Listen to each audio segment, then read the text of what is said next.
Dober dan, dragi Lushejevci. Danes je pred nami drugi del ustvarjanja blaginje iz knjige Ozdravite, Louise Hay.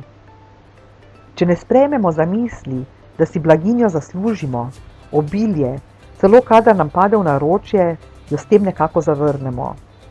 Zame se resnična blaginja začne s tem, da se v svoji koži dobro počutim. Je tudi svoboda, da počnem, kar želim in kadar želim. Nikdar ni količina denarja, ampak je to stanje duha. Blaginja ali njeno pomanjkanje je zunanji izraz predstav v vaši glavi.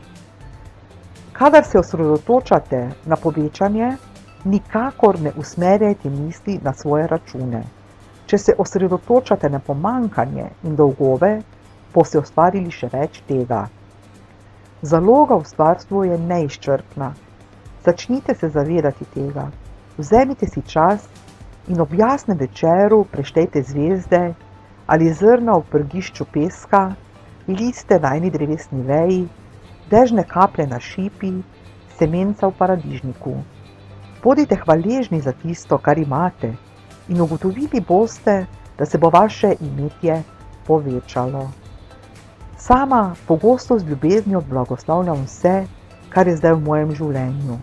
Moj dom, toploto, vodo, svetlobo, telefon, pohištvo, napeljavo, naprave, obleko, prevozna sredstva, opravila, denar, ki ga imam, prijatelje, svojo sposobnost videti, čutiti, okušati, tipati, hoditi in uživati na tem izrednem planetu.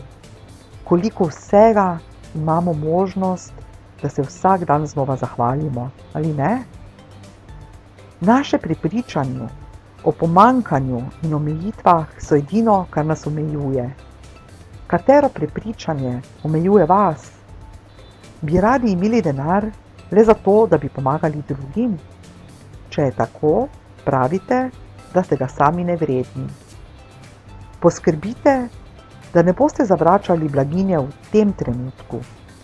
Če vas prijatelj povabi na kosilo ali večerjo, povabilo sprejmite z veseljem in zadovoljstvom. Ne imejte občutka, da le trgujete z ljudmi. Če dobite darilo, ga veselo sprejmite. Če ga ne morete uporabiti, ga dajte nekomu drugemu. Dovolite, da tok stvari teče skozi vas.